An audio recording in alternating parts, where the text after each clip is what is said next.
Good afternoon, dreamers, and welcome back to Big Dreams, Tiny Budget. And I am in the middle of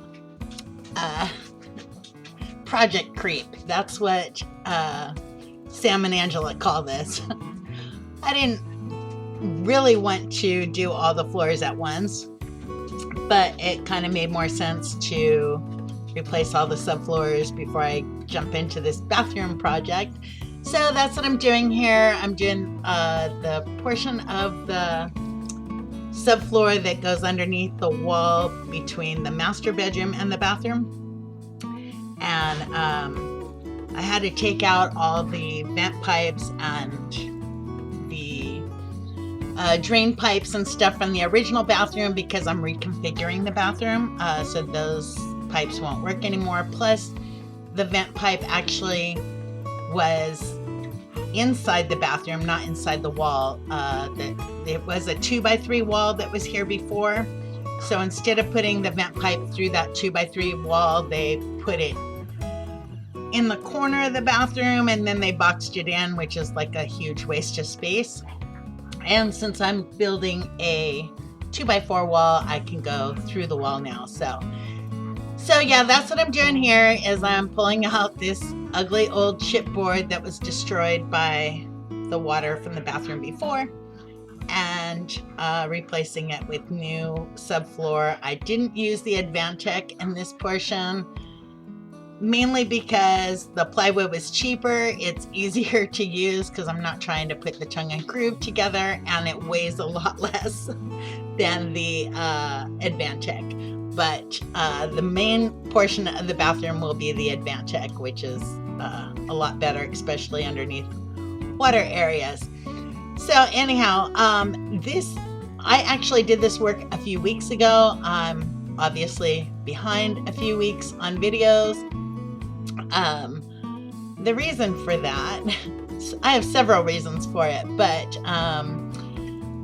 this work was actually done, I think, 2 weeks ago. I haven't uploaded videos in a while, and I knew I was going to do a voiceover for this, but you notice no mask on my face while I'm doing all this. And so breathing in all that insulation and dust and dirt and stuff really took a toll on my lungs. So I was coughing for the first week. And then I had some personal stuff. You know, we had a land auction that I had to go do, and other stuff came up. So I was waiting for the cough to go away to do the voiceover here, and yeah. And then you guys didn't see a video this last week because I've had some dental issues that I've been taking care of. So yeah, there's just been, life just gets in the way sometimes, and life has to take priority over YouTube and working on my house. So spent the last couple days in a dental chair. Looks like I'm going to be spending quite a bit more time in a dental chair this year because I'm trying to use up all my dental benefits before they expire at the end of the year. So finally taking care of me. You know, part of that is when I was taking care of my mom, I was not taking care of me, and I'm starting to pay the price for it now. So trying to get caught up on stuff like that, and also learning balance and learning to take care of me again. So anyhow, I'm going to go ahead and let this play out. I think I explained the rest of it in the end of this video, but let me tell you, doing subfloor, if you're working on a mobile home and you have to do subfloor, gosh, my heart goes out to you. There's so much glue. If you look on these joists here, you could see all the glue. And when you're gluing chipboard, it only comes up in little teeny tiny chips. It doesn't, you know, like come on, especially when it's glued and stapled. And I had to use many different tools to get the staples out. I could have used my oscillating tool, but what I found over the last couple of years of replacing subfloors and walls is that when I go through the staples with them, then it dulls out that blade, and the blades cost a lot of money, and I'm on a budget. So I wound up using pliers to pull out all the staples in the subfloor, and then it was just as fast to use a, oh my goodness, what's that tool called? The little sharp thing. I'll think of it in a minute, but chisel. Yeah, a chisel. So I just use a chisel and a hammer to get the rest of the chips off. And a pry bar too, but here's the chisel. Anyhow, so I learned to use those instead. The oscillating tool, after a while of using it, it vibrates my hand and then my hand gets tired. And so this was just as easy and probably took a little bit longer, but no big deal. Anyhow, so yep, I found that using many different tools sometimes works better, especially for me. Anyhow, so I'll let this play out, and I think I go over the rest of this pretty well in the end, and I'll chat with you guys later.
Okay, hey there dreamers, and welcome back to the construction zone.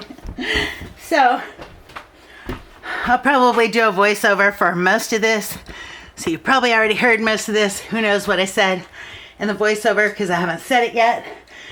But before, I had built a wall over there, right there. They came out this way.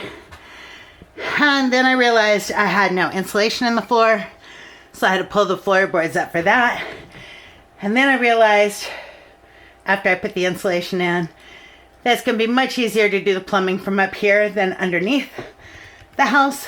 So I didn't nail these boards down, the floorboards down in here yet, because I need to do the horizontal wet vent and plumbing and all that stuff for the shower and run the water lines in. So I'll do that, and then I'll screw them all down and then rebuild my wall that I jumped the gun on.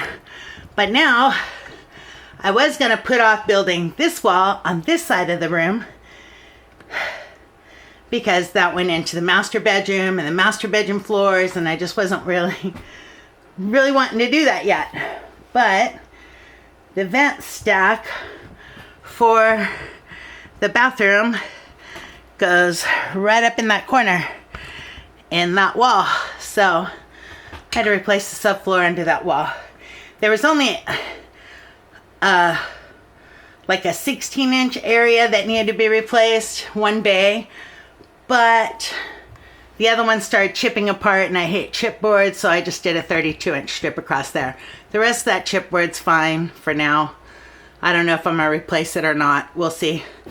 But so technically I should be back on working on the bathroom, but I have one more piece of flooring that goes right along that window. It's probably going to be a 20-inch wide strip. I won't know until I pull the carpeting up and look at the floor, but that needs to go underneath the window where the window leaked before. So I'll pull that out. I'll probably do like a 20-inch wide strip there and get all that done, and then I can go back to building walls. The only other floor I have to do is in my new hallway. That's where the rug's over it right now. Excuse the mess, but that's where my heater used to be. There's a big hole in there, so I got to put a joist underneath and fill in the section of floor there that's missing where the heater used to be, air conditioner, whatever. But if I can get those two things of flooring done, I'm done with flooring in here. I hope and pray I'm done with flooring. So I have the extra flooring. I might still replace more in the bedroom, but I don't think it needs it, and I can use that subfloor for something else. So yeah, so that's where I'm at. Thank you for hanging out with me. I'll probably be doing flooring next in the bedroom and then building walls, but I'm just going to keep moving forward. It is so hot in here today. I thought we had a cold front. It doesn't come till tonight. I already took my AC out, so I'm just dying in here. But hopefully it starts to cool off and makes it nice to work in here, because I'll be pulling the floors up again and working in there. So yeah, see you guys on the next one. Bye.